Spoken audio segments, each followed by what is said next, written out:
પિત્ત પ્રકૃતિવાળી વ્યક્તિએ કેટલું ગ્લાસ પાણી પીવું જોઈએ? તો કે પિત્ત પ્રકૃતિવાળી વ્યક્તિએ 3 થી 4 ગ્લાસ પાણીનું સેવન કરવું જોઈએ ઉષ્ણપાન તરીકે, અને એ પણ ઠંડુ.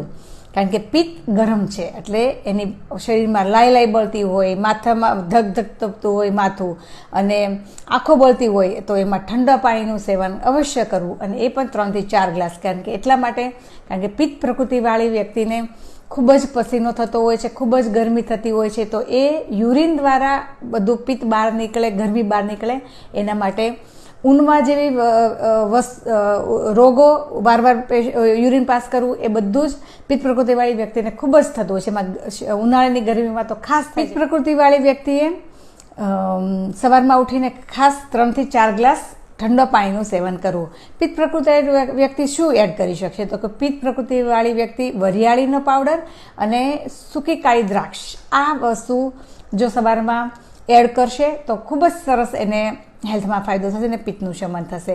આખી રાત જો અડધા ગ્લાસ પાણીમાં 4 થી 5 દાણા કાળી દ્રાક્ષ અને વરિયાળી અડધી ચમચી એડ કરી અને સવારમાં એ ચાવીને ખાશે, અથવા એને ક્રશ કરીને આ 4 ગ્લાસ પાણીમાં એડ કરીને પીશે, તો ખૂબ જ એના શ્વાસમાં ફાયદો થશે.